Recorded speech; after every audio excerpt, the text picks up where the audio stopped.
Bonjour, pour cette nouvelle vidéo de la nouvelle saison, la deuxième maintenant, depuis à peu près un an où j'ai commencé véritablement à faire mes vidéos, à parler, parce que j'ai mis du temps avant de me décider, avant de parler aussi, donc maintenant ça va faire à peu près un an.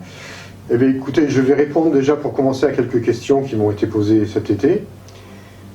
À ce sujet aussi, j'aimerais que toutes les questions que vous voulez me poser, vous puissiez les envoyer sur ma boîte mail. Ça sera beaucoup plus simple que sur Messenger ou sur Facebook parce que je les perds. J'en reçois tellement que sur Messenger, je n'arrive plus à m'y retrouver, donc certains sont perdus. C'est un peu dommage, genre que sur ma page mail, qui est macaladoni@gmail.com, vous pourrez, je vous laisserai le lien, vous pourrez m'envoyer, je pourrai répondre plus facilement à ce sujet-là. Donc là, j'ai quelques questions qui sont très intéressantes, je vais essayer d'y répondre. Vous expliquez plusieurs fois que dans l'astral, les pensées de l'homme sont créatrices instantanément. Ne croyez-vous que nous trouvions dans l'astral ce que nous voulons y trouver? Dans ce cas, des êtres sortis de l'imaginaire de l'homme, en d'autres termes, peut-être avez-vous rencontré des êtres formés par votre pensée? Alors c'est une très bonne question, effectivement, dans l'astral, je l'ai expliqué déjà plusieurs fois. Vos pensées sont créatrices, c'est-à-dire que vous imaginez, vous pensez quelque chose fortement, ça va avoir vous allez le créer de manière même tangible, instantanément. C'est-à-dire que vous pensez à une table, vous allez créer une table. Après, alors, de là à être trompé par nos propres pensées, effectivement, je dirais que ça peut arriver, effectivement. Mais ce que je vais dire, c'est pour pouvoir discerner ce qui est le vrai, d'une création mentale, le vrai du faux. En fait, déjà, ce qu'il faut, c'est l'expérience. Bon, moi, j'arrive par expérience à savoir quand c'est une création mentale, quand c'est issu de l'imaginaire, ou quand je suis vraiment dans un monde, on va dire, plus authentique, dans des vibrations plus authentiques, dans des niveaux de l'astral qui sont plus authentiques, bien que, finalement, quelque part, tout est une création. Mais déjà, ce qu'il faut imaginer, c'est que c'est pas parce que vous pensez que vous allez créer automatiquement quelque chose. Il faut quand même avoir une pensée soutenue pour que ça se crée. Donc c'est pas toutes vos pensées qui vont se figer, qui vont être créées dans l'astral. Donc déjà, vous pouvez en éliminer quelques-uns. Et puis, comme je vous dis, c'est l'expérience. L'expérience vous permet de faire le tri, d'avoir un discernement. Finalement, il m'est arrivé plusieurs fois, lors de mes sorties hors du corps, de voir des choses complètement extravagantes. Dans ces cas-là, je sais très bien que ce sont des créations de pensée d'autres personnes aussi, qui ont généré ça. Et d'autres fois, c'est aussi mes propres pensées. Ça peut être mes propres... disons, par exemple, si je me dédouble dans mon environnement immédiat et que je vois des choses qui n'appartiennent pas au lieu tel qu'il est dans la matière, je sais que c'est une création mentale. Et en plus, ces créations mentales ne tiennent pas forcément dans le temps. Elles vont se dissoudre aussi parce qu'elles n'auront pas eu l'énergie soutenue pendant un moment. C'est-à-dire que tout est fait d'énergie, mais si vous ne la entretenez pas, si vous ne la nourrissez pas, la création mentale du moment va se dissoudre. Voilà, bon, ça c'est pour... Donc c'est valable aussi pour des entités. Il y a des entités qu'on peut imaginer créer, mais c'est quand même assez rare. En tout cas, dans mon cas, ça ne se passe pas comme ça. Les êtres que je rencontre, ils sont réels. Il y a aussi des êtres qui se font passer pour ceux qui ne sont pas. Ben alors ça, c'est encore autre chose. Mais des êtres issus de ma propre psyché, on va dire, plus maintenant en tout cas. Voilà, j'en ai peut-être généré à un moment donné, à mes débuts, mais plus maintenant. Donc on va passer à une autre question. Je crois avoir compris que notre monde souffre d'un être souffrant. L'homme est malade de ses péchés, mais qui peut guérir s'il retrouve sa conscience divine et fait le bien? J'admets que l'homme n'est sûrement pas seul sur Terre. On trouve dans la Bible, le Coran et d'autres récits, d'autres écrits, l'existence d'entités, les djinns, les anges aussi, ne les oublions pas. Qu'est-ce qui vous permet d'affirmer que ces êtres des étoiles sont bons pour l'homme? écoutez, c'est ce qu'ils font, c'est ce qu'ils génèrent, c'est l'énergie qu'ils dégagent. C'est leurs actes. Évidemment, quand vous avez des êtres comme des êtres mal intentionnés, déjà il y a une énergie qui dégage d'eux qui vous, qui va vous mettre sur la voie. Hein. Il y en a qui vont dégager une énergie plutôt négative, bon, mais évidemment, ils ne sont pas forcément bons pour l'homme. Et puis des êtres de lumière, des êtres réalisés, ben, vous le sentez évidemment qu'ils ne sont pas là, ils vont pas jouer un jeu, ils ne peuvent pas se cacher. On peut pas se tromper dans l'astral, c'est rare. Même si des êtres vont vouloir se faire passer pour des êtres de lumière, si vous êtes un peu expérimenté, vous vous apercevrez vite qu'il y a un subterfuge et qu'il n'y a pas cette énergie positive réelle qui émane de ces êtres-là. Donc vous pourrez, une fois de plus, avoir le discernement pour voir des êtres authentiques et des êtres qui sont négatifs en soi ou qui veulent se faire passer pour des êtres positifs. Prochaine question. Vous n'avez jamais parlé des humites de la planète Humo de Jean-Pierre Petit, qui dit ses recherches ont été inspirées par ces fameux courriers. Oui, c'est vrai, j'ai jamais parlé des humites. Bah, écoutez, il y a beaucoup de personnes qui en parlent. Pour ma part, je pense qu'ils sont authentiques. Ce sont véritablement des êtres qui viennent de cette planète. Bon, qui sont pas forcément très rigolos non plus. Je dis pas qu'ils sont négatifs, hein, mais je dis qu'ils n'ont pas forcément un humour décapant. Ils sont très rationnels, très fermés. Il y a de tout dans l'univers, hein, faut pas croire. Hein. Ce ne sont pas des êtres négatifs, je pense qu'ils œuvrent quand même pour le bien-être, un bien-être, mais il manque un peu de détente, on va dire, hein, de souplesse dans leur évolution, mais ça viendra. Mais ce ne sont pas des êtres négatifs, mais je pense qu'ils sont vraiment authentiques. Ça, il n'y a aucun... Pour moi, je n'ai aucun doute à ce sujet-là. Alors... nous sommes à l'aube de l'ère du Verseau. Depuis 1776, le nouvel ordre mondial est annoncé. Pourquoi les forces de l'ombre ou du mal ont entendu d'être à la fin du cycle pour mettre en œuvre leur plan d'implantation du nouvel ordre mondial, sachant très bien que les humains vont basculer dans une ère spirituelle, contrôlée par les forces positives. Est-ce que les forces de l'homme ont gagné ont gagné car l'humanité va se bousculer dans la 5e dimension. Bon, c'est pas cette question, mais je vais essayer d'y répondre. Donc, en fait, les forces de l'homme n'ont pas attendu maintenant pour s'implanter sur Terre. Ils sont déjà bien implantés depuis très longtemps.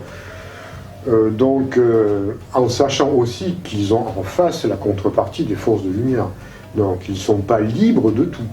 Ils sont libres dans une certaine mesure où les êtres vraiment extrêmement supérieurs les laisse agir en sachant que ça va permettre à l'humanité d'évoluer. Mais ça fait partie du plan, ça fait partie d'un plan cosmique qui nous dépasse. Mais,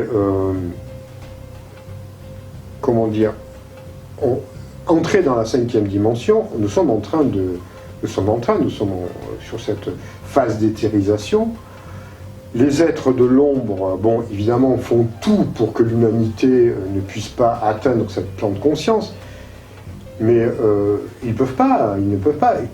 Du moment où, comme je l'ai déjà expliqué dans votre vidéo, du moment où on retrouve notre propre force, notre propre puissance, et la capacité de dire non et de refuser ce qu'on veut nous imposer, ces êtres-là n'auront aucun pouvoir, n'auront plus aucune capacité d'agir.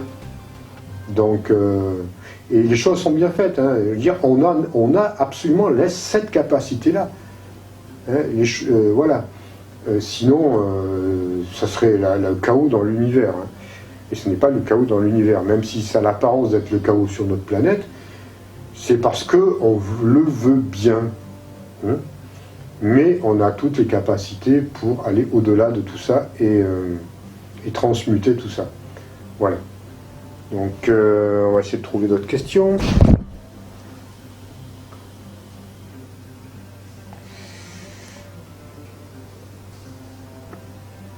Lorsque je me fais un traitement Reiki, je fais appel aux êtres de lumière pour m'apporter de l'aide pour mon canal de soins Reiki. Est-ce que les êtres de la fausse fédération galactique viennent prendre la place des vrais êtres de lumière pour absorber mon énergie? lorsque je suis en traitement, ou c'est vraiment les vrais êtres de lumière qui m'aident dans mes soins, Alors, effectivement, là, c'est il y a deux réponses. Déjà, quand vous faites un soin thérapeutique, il vous faut vous protéger. Créer une bulle de protection, parce qu'effectivement, des êtres mal intentionnés pourraient intervenir. Donc, si vous faites une bonne protection et si votre motivation est pure, vous n'aurez pas de problème. Vous serez guidé par des êtres positifs. Si par malheur vous faites des soins, entre autres Reiki, New Age, qui sont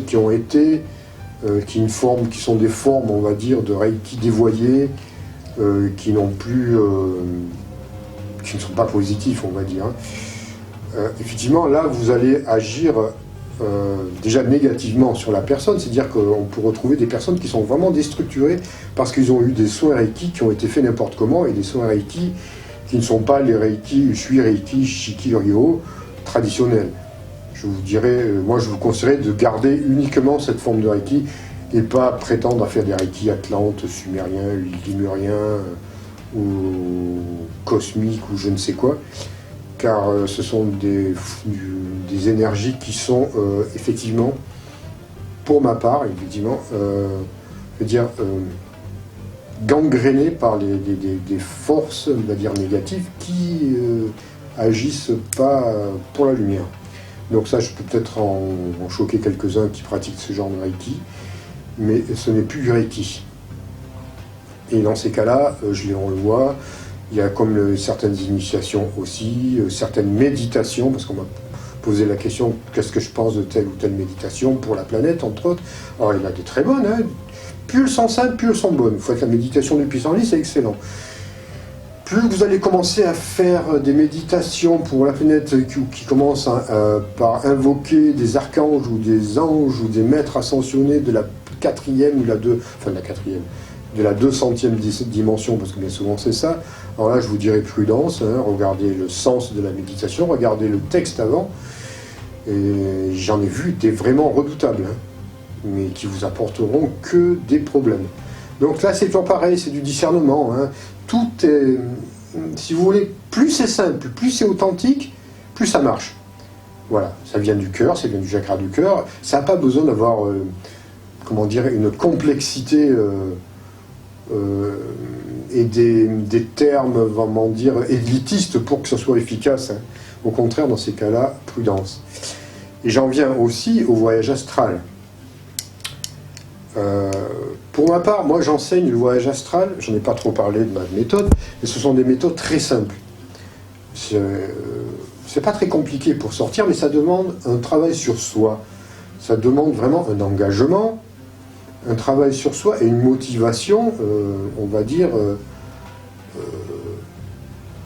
assez pure, si vous voulez vraiment effectuer un voyage, une sortie hors du col et un voyage astral positif.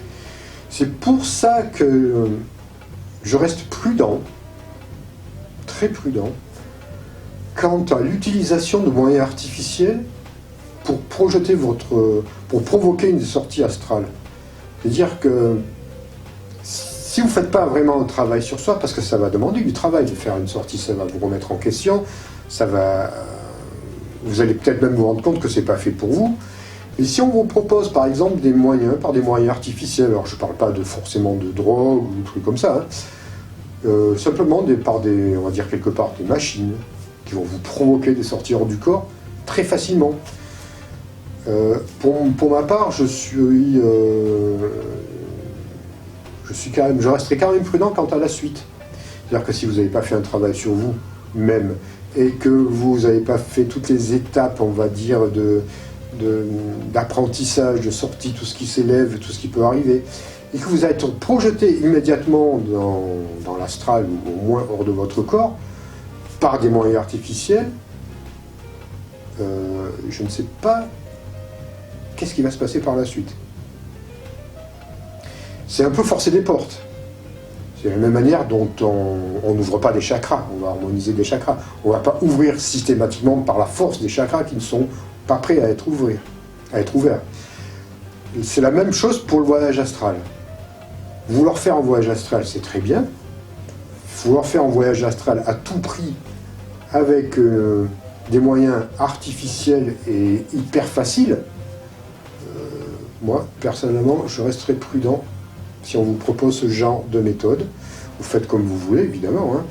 Mais pour ma part, en tout cas, ce n'est pas ce que moi j'enseigne. J'enseigne les méthodes très traditionnelles, par la relaxation, la détente, la prise de conscience de ses corps, la prise de conscience de ce qu'il y a après aussi, une fois que vous serez sorti, hein, c'est ce que j'enseigne. Hein.